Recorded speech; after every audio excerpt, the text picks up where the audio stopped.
in our congregation. His Grace Sundaran Prabhu. Hare Krishna devotees. We'll offer brief prayers and then we'll start. Om Ajnanatimirandasya Gnananjana Shalakaya Chakshurunmilitam Yena Tasmai Shri Gurave Namaha. Nama Om Vishnupadaya Krishna Prasthaya Bhutale Srimate Bhaktivedanta Swami Nitinamine Namaste Saraswati Deve Gauravani Pracharine Nirvishesha Shunyavadi Paschat Desatarini. Jai Shri Krishna Chaitanya Nityananda Shri Advaita Gadadhara Srivasadi Gaura Bhaktavunda. Hare Krishna Krishna Krishna Hare Hare Hare Rama Rama Rama Hare Hare. Hare Krishna Krishna Krishna Hare Hare Hare Rama Rama Rama Hare Hare. Hare Krishna Krishna Hare Hare Hare Rama Rama Rama Hare Hare. Thank you so much for joining.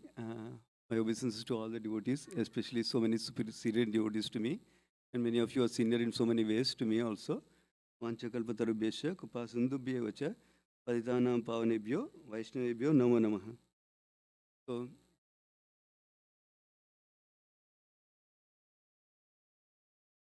the topic is, I love the topic. So, I don't know whether you all will benefit or not, but I have benefited from just preparing for this class. So hopefully you love something out of this class. So Gita Jayanti is coming up. That is the day Krishna spoke Bhagavad Gita to Arjuna and all of us, and basically me and each one of us. Yeah. Sorry, I started directly with Bhagavad Gita.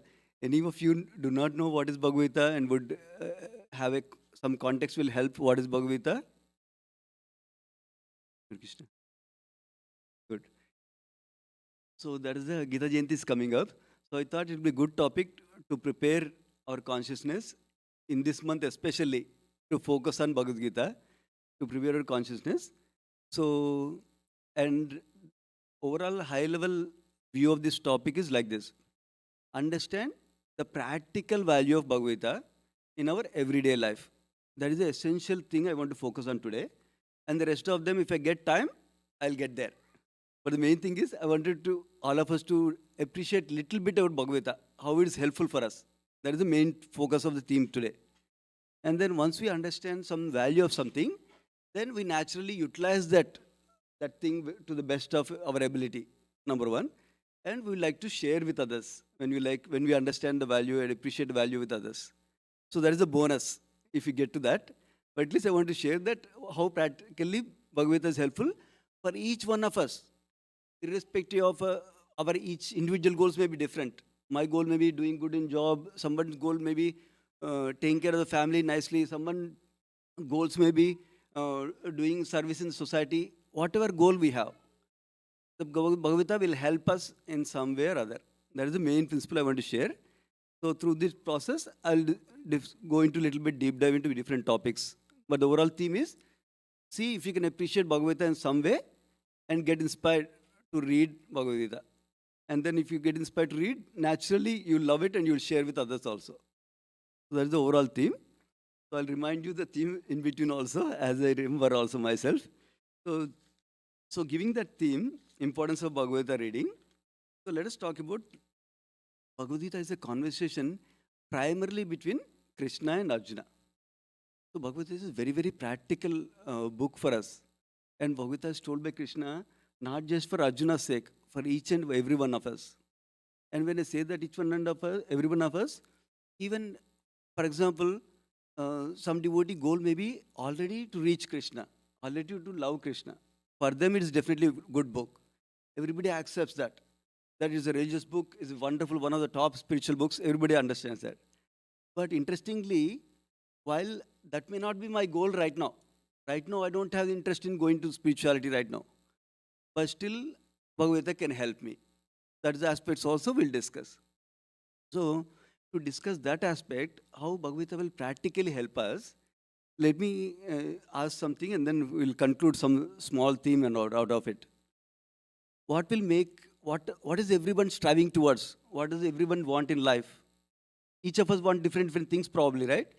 What does everybody want in life? Any thoughts? Happiness? Wow, you hit the bullseye directly. Thank you, Prabhuji. Happiness. Somebody disagrees? Someone may be thinking more money, more health. Anybody disagrees with Prabhuji? No? Yes? Freedom from anxiety. Wonderful, Prabhuji. Thank you.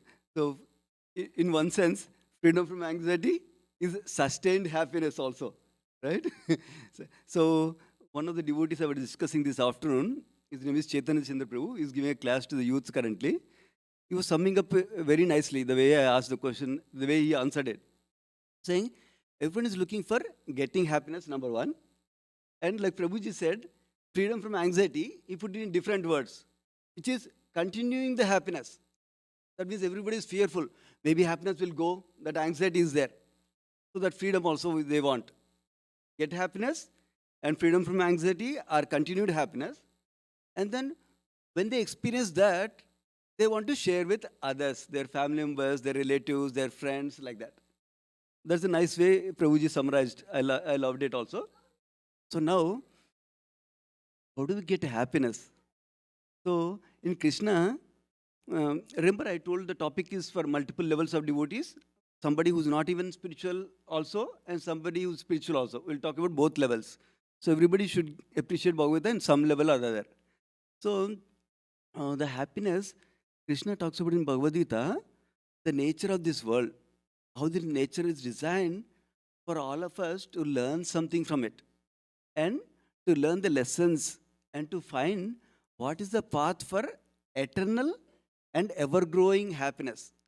This is very important. Eternal. That means long term. Not 5 minutes, 1 hour, 1 minute, or 1 day, 1 month, 1 year, not like that. Eternal happiness, long-term happiness, number one. And then happiness is not fixed. It keeps on growing, growing, growing in devotion service. That is the ultimate goal for all of us spiritualists, to reach that goal of that goal can be reached when we serve Krishna. That is the ultimate principle. That understanding that I am a spirit soul, I am a part and parcel of Krishna, and only when I serve Him, then not only Krishna is happy, but I am happy and everybody related to me is also happy. So that is the ultimate goal we are trying to reach. Those who accept the principles of Bhagavad Gita and practice them. So, but before we get there, Krishna also describes different problems in life, different miseries we are encountering in life. Like Prabhuji mentioned, we're all striving for happiness. But I'm happy today, tomorrow morning I'm not happy. But I want to be happy, right? So like that, we see people, different people, they all want happiness, but they're not getting happiness permanently, only for 1 day, 1 week, 1 month, right? That means there is something by design, which is to remind us that there's no permanent happiness in this world, unless it's in service to Krishna. That is another principle we want to learn.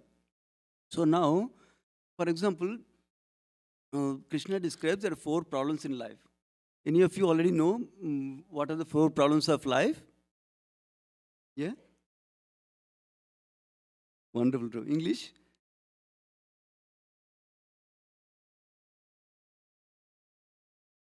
Wonderful, Anshu. Yeah, thank you, Kiran Rauji. Birth, death, old age and disease. This itself is a bigger topic to establish these are problems, but that will divert me from the topic itself. So I'll briefly touch on 2 important things that everybody agrees, at least. Old age and disease. I saw my grandparents, I see my own mother, I saw my own father. Especially in the old age, diseases will grow more. For when I was young, I didn't think about disease at all. I didn't think about old age at all. Doesn't matter. I'm happy right now. But when you see our parents, when I see my in-laws, I can understand how much pain they're suffering with the disease, with the old age, that their knees problems. They cannot walk much, they cannot bend much, they cannot sustain to sit much. So many things, problems are there with old age and disease, right? There is one set of problems.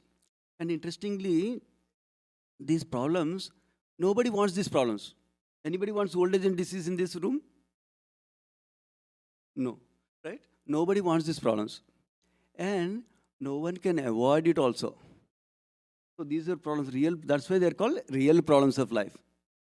No one wants it, no one can avoid it. So that is why And everybody gets it for sure, 100% guarantee. Is there anyone who says, I will do exercise every day, I will eat perfect diet, but I will never get health problems? No, we need to do that. We need to do that endeavor. But it's not guarantee. Guarantee is disease coming. Yeah? So that is one set of problems. Those are problems primarily related to body and mind. Because when old age comes and disease comes, it results in some problem with the body and some problem with the mind. Make sense? So that is one. Now, Krishna also describes the three kinds of miseries in this world. Anyone else remembers the three kinds of miseries? I know Kiran Prabhu might know, but anybody else? Three kinds of miseries in this world? Either Sanskrit or English also is okay. One kind of misery we already talked about. Misery is related to our body and mind. Our own body gives problems, our own mind gives problems. Yeah? Yes, Anshu? From outside, yes. Out of?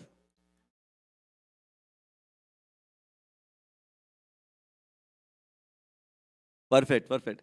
Out in the real world, there are two kinds of problems broadly. Anybody can guess what are the two problems we get out in the world broadly? Relationship problems. Problems from other living entities, not only human beings. Problems from mosquitoes, problems from virus, problems from bacteria, problems from other birds, problems from other living entities. So first one was problems related to our own body and our own mind. First. That's first category of misery. Second is problems related to other living entities. That can be any species. Yeah? That's two. And the third one is problems coming from natural disturbances, like too much cold, need to wear our jacket, too much what? Earthquake.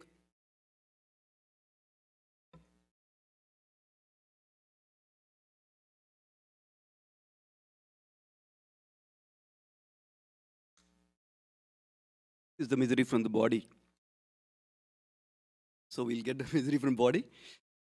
Because we have this material body, we get different kind of miseries. So, like that. So miseries from our own body and mind, miseries from other living entities, and natural disturbances like floods, tsunami, earthquakes, all those disturbances. Notice all of these we cannot avoid at all. We can avoid for certain time probably, but not all the time. And because we are in this body, we need to face them for some time or the other. Now, when we know some problem is coming, what is naturally what all we do? We try to do when a problem is coming, a problem is going to come for some time or the other. We try to prevent it as much as we know. To prevent it, we need to know what is the root cause of that problem. When we know root cause, then we can prevent it. For example, many of us went through the COVID exercise. Then we know it spreads through contact or nearby somebody other person. Then we started wearing mask and maintaining distance. When we understand the root cause, then we can prevent it. Otherwise, we cannot prevent it. So that is one important problem. That means we need to know more about the nature of problem. How does it occur? When does it occur? So we can avoid it. Yeah? So that's another important principle to know. So now, Bhagavad Gita helps us to understand how do we manage these problems while we are here, and also helps us understand what is the root cause, why we are getting all these problems in this life, and then how do we prevent it permanently for long term also. So that is the beauty of Bhagavad Gita. Unfortunately, not everybody wants to prevent the problem long term, but everybody wants relief from the symptoms currently. So even if somebody starts reading and applying Bhagavad Gita principles at that level, how can it help right now to prevent to reduce the symptoms of problems? Still, Bhagavad Gita is valuable. So in that sense, we'll cover these three aspects. How does Bhagavad Gita help? And then we'll, if there's time, we go to the spiritual aspect also of Bhagavad Gita. Or at least I'll mention one or two statements for whatever we cannot cover. Yeah? So for example, Bhagavad Gita, we talked about first kind of misery is related to our own body and mind. And then second kind of misery is related to other living entities. And third is misery from natural disturbances. We'll focus on the first misery, which is from my own body and from my own mind. Yeah? And Krishna gives instructions about body also. For example, Bhagavad Gita 6.17 verse, 6th chapter, 17th verse. It starts with Yuktahara Viharasya. Basically, Krishna describes our activities like eating, sleeping, working, and recreation should be very regulated. Then we can avoid material pains like that it describes. Material pains and miseries related to our body. So if you analyze nicely, when we overeat is the problem, when we undereat is the problem. When we eat undernourished food is a problem, when we eat overnourished food is a problem. I don't know, many of you might know also. When I understand vitamin D is too good, I take a lot of vitamin D as a problem. If I take a lot of vitamin C, I have a problem. Somebody takes only turmeric because turmeric is very good, that's a problem. Like that. So it's balanced. It's called regulated in Krishna's terminology. That's a, also in Bhagavad there is another principle called mode of goodness or sattva guna. So sattva guna, mode of goodness, devotees who are people who are in this particular mode of goodness, they're very regulated.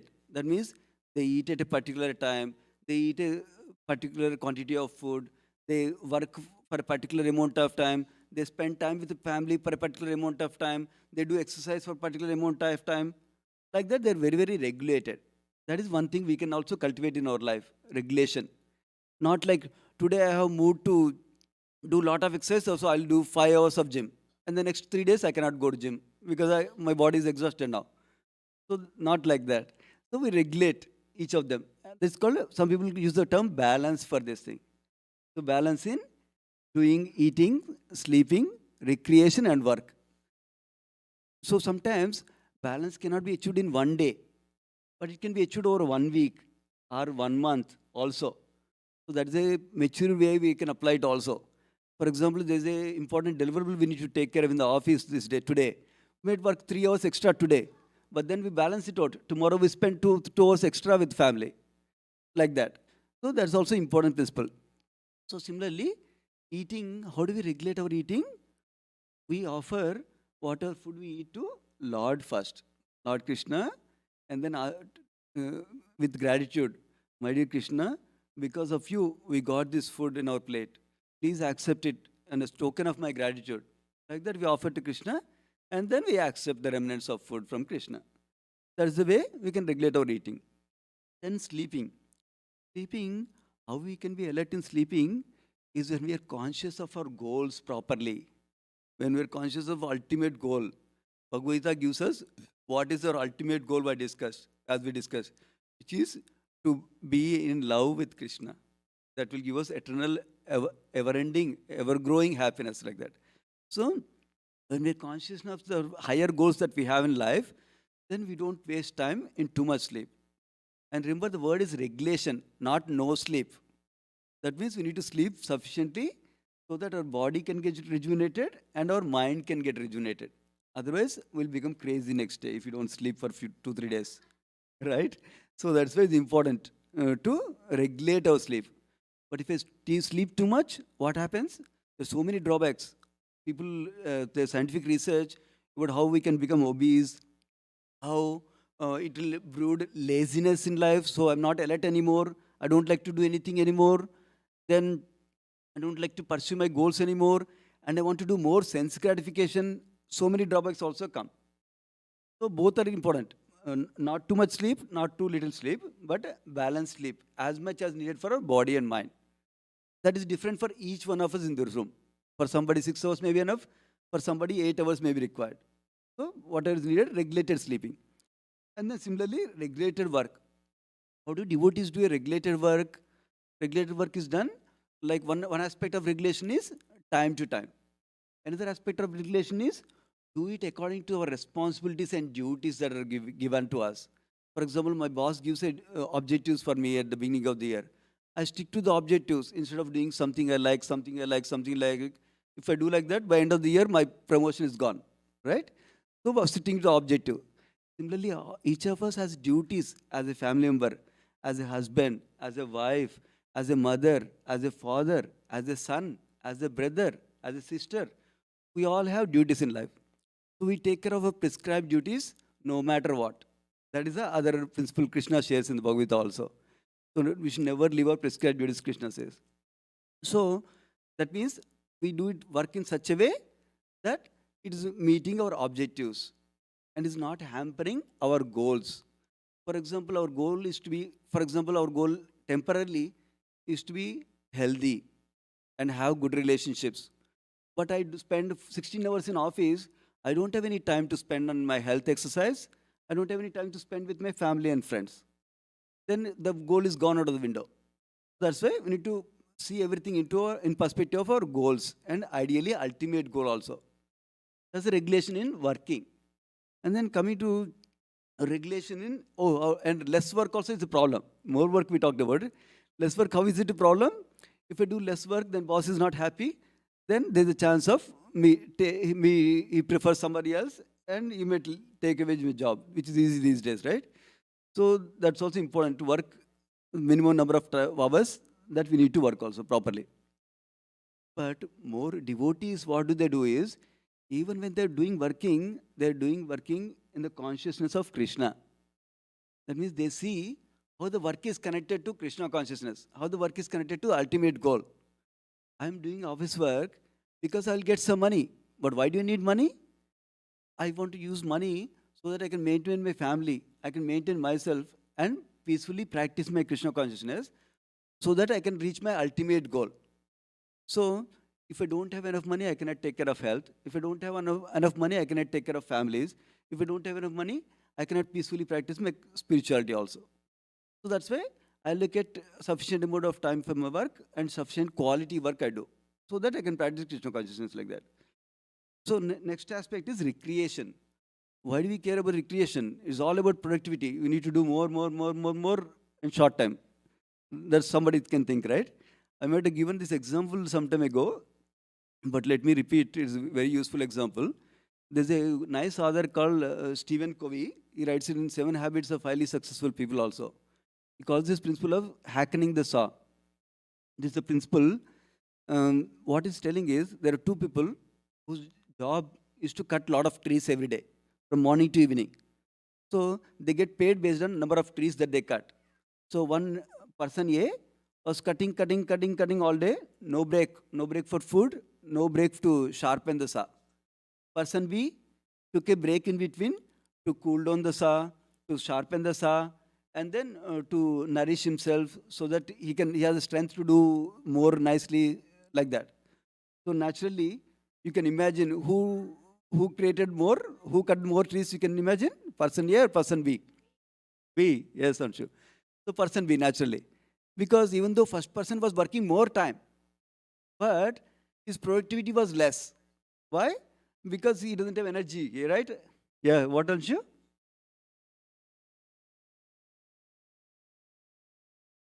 Yes, very nice point.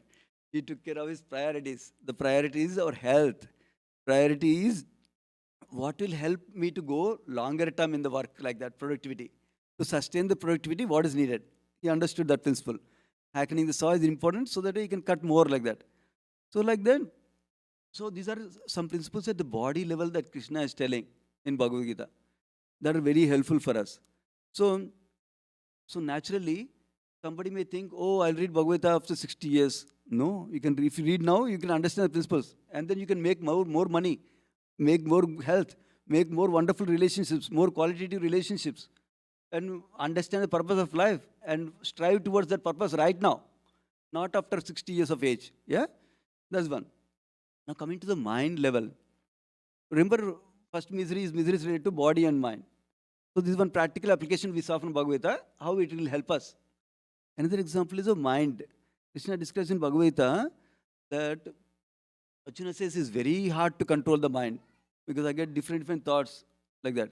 Krishna says you can control it with practice, abhyasa, and vairagya, detachment. These 2 you can control. It's given in 6th chapter, 35th verse, if you want to read later on from the Bhagavad Gita as it is. So, practice and detachment. So, what is the practice being described here? Practice can be again at multiple levels.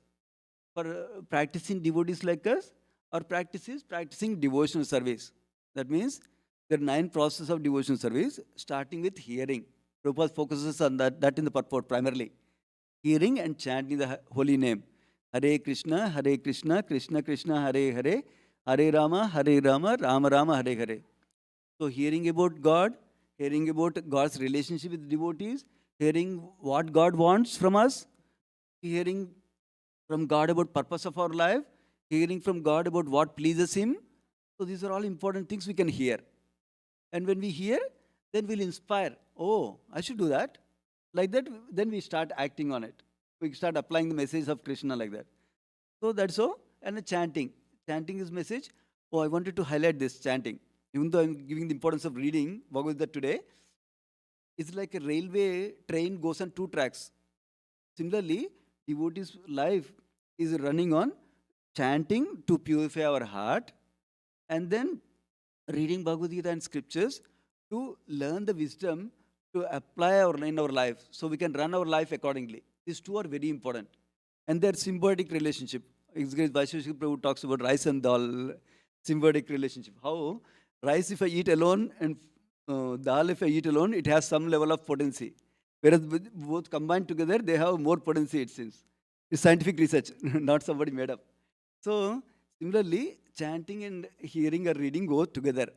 So, because when we chant nicely, then our heart gets purified. When we understand knowledge nicely, and we can apply nicely. Similarly, when we read nicely, then we get interested. Oh, Krishna is doing so much for me. Let me do something for him. So I feel like chanting his name also, with gratitude and with love for him, whatever I can master right now. So that's why they both go together. That's important principle to remember. So now we talked about the body and we talked a little bit about the mind. So Krishna talks about practice and detachment. So we talked about practice. By doing devotion service practices, we can control the mind. So if somebody is not at the spiritual level yet, then they can practice doing the right thing regularly. As you do the right thing regularly, then what happens is our mind is trained and gets under control. That is one way to do it.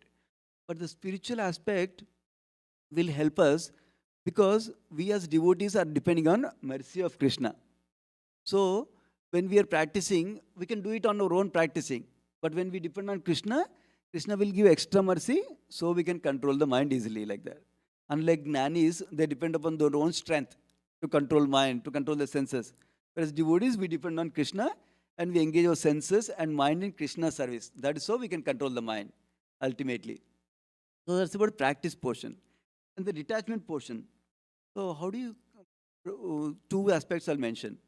Detachment is also called vairagya in Sanskrit. Detachment is detachment from those things that are unfavorable for our ultimate goal. That is the practice we are doing. That means we choose what is helpful for our goal, what is not helpful for our goal. What is helpful for our goal, we'll accept it, favorable things. There is Sanskrit verse, anukulasya sankalpa, pratikulasya varjanam. These are two elements of surrender, two of the 6 elements of surrender.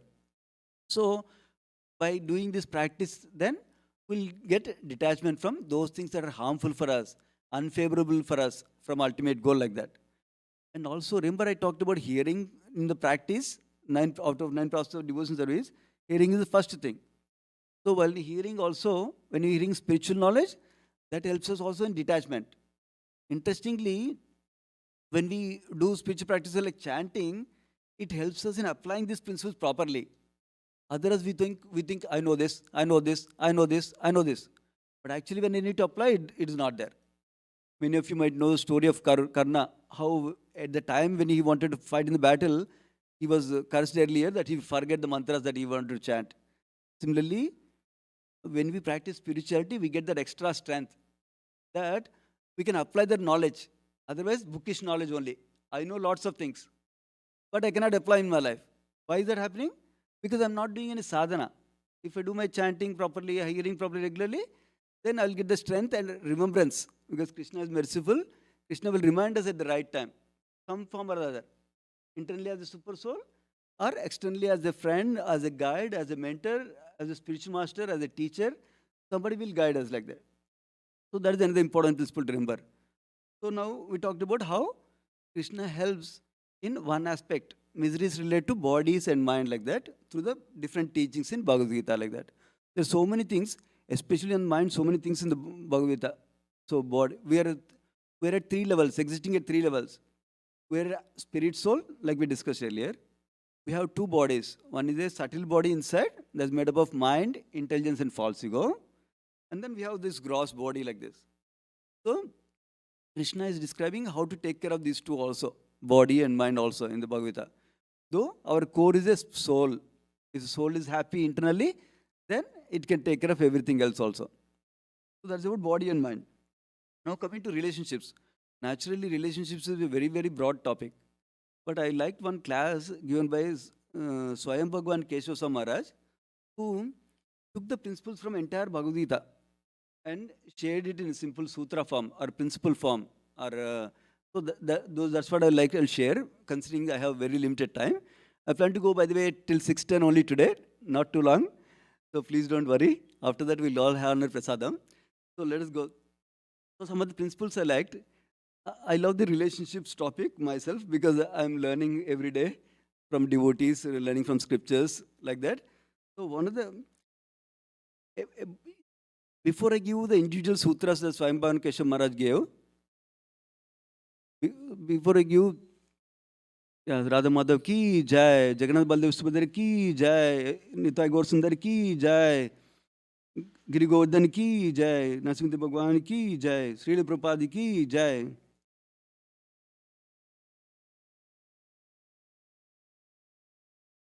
I will not go long other than 10 minutes only. Like I mentioned, if I don't cover some topics after that, the main topic is covered now. So within the next 10 minutes, I'll cover some essential elements related to relationships and some spiritual aspects also. So one of the two core things I want to mention in relationships, before we go into some sutras that Swayam Bhagwan Keshav Maharaj talked about, is always these two things that are helping me, that are helping many people. One is maintaining respect in a relationship. That is one important thing. Second is having the service mood in a relationship. As long as we maintain these two components, somehow or other, every relationship can be taken care of nicely.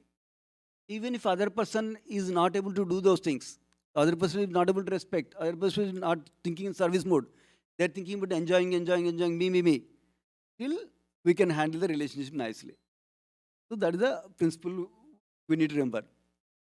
Now, some of the essential principles Swayam Bhagwan Keshav Maharaj described are: one is hearing brings understanding. So this is expressed in different ways. One way is that listening goes more important than speaking. That is one way it is expressed. And the another way is expressed is seek first to understand. Some of you might have read 7 Habits of Highly Successful People. These are one of the principles. Seek first to understand. So this is the same principle. Basically, unless I understand others, then I don't know how to help them. We might have good intentions to help others, but unless we know where they are, do they want spiritual goal? Do they want goal at body level? Do they want goal at mind level? Unless we understand, we cannot help them at the right level. So like that, it's important to understand. Similarly, when we are dealing with someone, unless we know the context of that person, why they are speaking, what they are speaking, to our limited extent at least, we are not God to know everything from others. Unless we know some context about why they are speaking, what they are speaking, we cannot have a meaningful relationship with them also. For example, somebody may be going through big distress in their life, but now they're showing some anger towards me.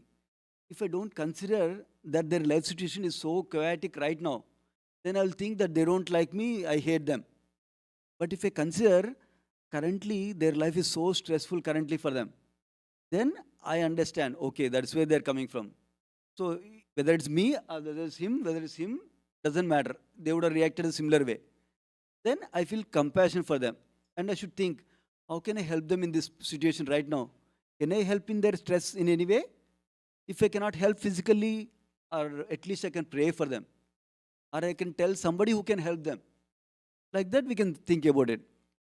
First principle is hearing brings understanding. Also, hearing means hearing the unspoken words also. But then we need to clarify that. Otherwise, we may think I know everything what they're thinking in their mind and mess it up. No, we clarify also what we understood. That is important also. First principle, hearing brings understanding. Second principle he shares is inspiration over imposition. I love this principle because I tend to share, tell them to do, tell children to do like that. So we have to inspire children, we have to inspire others more than impose. You have to do this. Not like that. So, because everybody is individual, that is another point that's coming up. But it inspire others to do, like Krishna inspired Arjuna to do. He didn't impose, you have to do. In fact, after whole Bhagavad Gita, Krishna says, now I spoke all the knowledge to you, now you do what you like to do. Can you imagine that? After speaking the whole thing, no attachment. Similarly, I need to learn this also myself. Similarly, you should not have expectation that they will listen and they'll apply it tomorrow morning, like that. So we may tell so many things to our children. They may not apply tomorrow morning, but it's our duty to tell as a parent.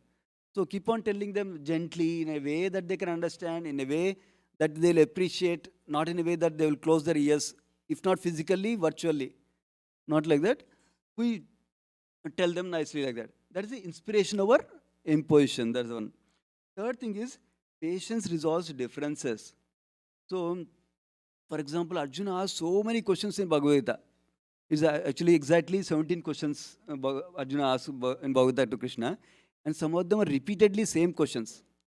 Still, Krishna patiently handled them, patiently answered them. So that is the third principle. Patience resolves differences. That means sometimes we think one person acts something weirdly to us one day, and we give up on the relationship one day. That's not the good. We have to maintain patience. How do we maintain this patience? When we maintain the commitment towards the relationship. I want to maintain the friendship with Kiran Prabhu. Then I tolerate so many different disturbances or differences between each other. Otherwise, I cannot do that. So that's important. So we keep what is higher principle always. My relationship is more important. I don't mind if he says me something today, if he scolds me one day today, I don't mind. But I want a relationship with him, like that. Next aspect is step back and feedback. That's how Swami Bhagavan Keshav Maharaj talks about it. In simple terms is appreciate and then also give feedback. So that means coach someone. So generally one of the coaching principle is we appreciate others more than we correct them, we tell them improvement. Generally tendency for many parents is, I want to improve my children to be best. I'll keep on giving me improvement. That doesn't go anywhere because they need to be acknowledged for their what they are already and they need to have sufficient appreciation. When I have sufficient appreciation, then my heart is open for that relationship to accept any feedback also. So Krishna in Bhagavad Gita gives to Arjuna feedback at the right times, chastises even, and then encourages at the right times also. For example, as soon as he surrenders to him, he says, you're speaking like a learned man. You're such fool, like that he says, Krishna to Arjuna. Then later on he says, you are not like this Arjuna, you are best, like that. So that's how encouragement, appreciation, and then feedback should go in a balanced way for relationships. If you do only one thing, it will not work. Only appreciation also doesn't work because then they will never grow in their life. Similarly, feedback also. Only feedback will not help because they will never take it also. And then of course, there's a lot of principles in this also. When you're giving feedback also, we need to see, am I the right person? Is it the right time? I'm giving in the right tone. And do I have the right intention to serve them? Or my intention is to show them low? Like that. There are many principles in there also. And then relationship, one of the important principles is speech. How we speak nicely. In Bhagavad Gita, Krishna talks about in 17:15, Anudvekaram Vakyam, Satyam Hitam, Priyam Chavat. That means our speech should not be agitating to others, Anudvekaram. And then it should be Satyam, it should be truthful. Priyam, it should be pleasing. And then Hitam, it should be beneficial, like that. So these are the four important elements. Not agitating to others when we speak. It should be truthful, it should be pleasing, it should be beneficial. Sometimes it feels like you cannot achieve this, but we can practice it. So we can work on it. That means sometimes we have to keep quiet also. That's also helpful in some scenarios. So that is the other principle about step back and feedback. And the last principle he talks about is individuality unlocks potentiality. This is an amazing principle for all of us to understand, especially when we are working together in an office or in a temple or together in somewhere. Because each of us are individual. So Sampath may think in one way, I may think in a different way. I think this is the best way to serve Krishna. He might think this is the best way to serve Krishna. So we have to understand that each of us is individual. And then not expect others to act exactly like us, think exactly like us, have the same vision like us, same goals like us. No, that's not going to happen. Even though our goal is best, we think. So similarly, when giving sharing spirituality also with our children, we should not think that they'll think exactly the way I'm thinking. They will first to do this and do that. No, how they do it is up to them. As long as they is not hampering the core principles of our life, core principles of success, it's okay. They can do this before this. But we may do this first. That's okay. Individuality should maintain. This is another important principle. When we maintain, then we don't quarrel among devotees or any friends also. When we understand the individuality principle. Another principle I want to share is how we need to cultivate this abundance mentality. Abundance mentality means generally in material world, there's a bus with 40 seats. Bus is not, 40 seats will not become 60 seats. That means there's limited quota. So everybody will fight to get the first seat or the seat in the bus. But in spirituality, in Krishna service, there's abundance. So I may do book distribution, Kiran may do book distribution, Sampath may do book distribution. Still there's enough service for all of us. See, similarly, 3 devotees may be doing deity worship. Still there is enough service for them. Even though one of them may be dressing Radha Madhav, one of them may be dressing Nitya Gaurasundar, still their service is the same level like that. Similarly, we need to cultivate that abundance mentality. That means there is no shortage. Krishna will accept. Even, for example, I need to give another devotee to serve instead of me serving. Because Krishna is pleased with their service. They do wonderful service. That also Krishna is pleased with that also. Even though I'm not doing anything. So that's also wonderful. So like that, so it's 16 already. So we'll conclude briefly. Essentially, we talked about how Bhagavad Gita is very practical in our daily life. So we can all benefit practically in our daily life in different ways by reading Bhagavad Gita. So when we understand the value of Bhagavad Gita, not only we benefit by reading, we consult with seniors to learn Bhagavad Gita knowledge nicely and apply in our life. Also, we try to share with others. So this month, like Nilamada Prabhu announced, this is one opportunity where we can share Bhagavad Gita with others. One way we can share is whatever we understood from Bhagavad Gita, we share with others. That is the best thing. Krishna loves. He's more dear to me, Krishna says. Somebody sharing knowledge like that. Number one. Number two, one way we can share knowledge is we can give them a copy of Bhagavad Gita. By that, so many great Maharajas also became devotees just by having a copy of Bhagavad Gita. Great devotees became like that. So that is one way you can do it. And if you're not able to give for some reason, then we'll help others to give that knowledge to others. That means we facilitate a program where others can give knowledge to them, or we facilitate others who are going out. For example, Nilma Prabhu was telling how we're sending books to prisons and hotels, hospitals like that. So we can support monetarily to send them books like that. Or somebody is going door to door to distribute books, we can carry their bags. So that's where we can help them. So we don't have to do everything at the same level. Each of us can contribute in different ways. Somebody can contribute with money, somebody can contribute with physical service, somebody can contribute with ideas. Oh, you know what? This is a nice community to give Bhagavad Gita to. Why don't you try that out? That's another way you can help in sharing Bhagavad Gita knowledge like that.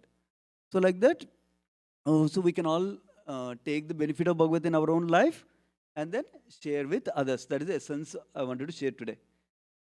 So 6:12 already. If anybody has one comment or question, we can go before we take prasadam.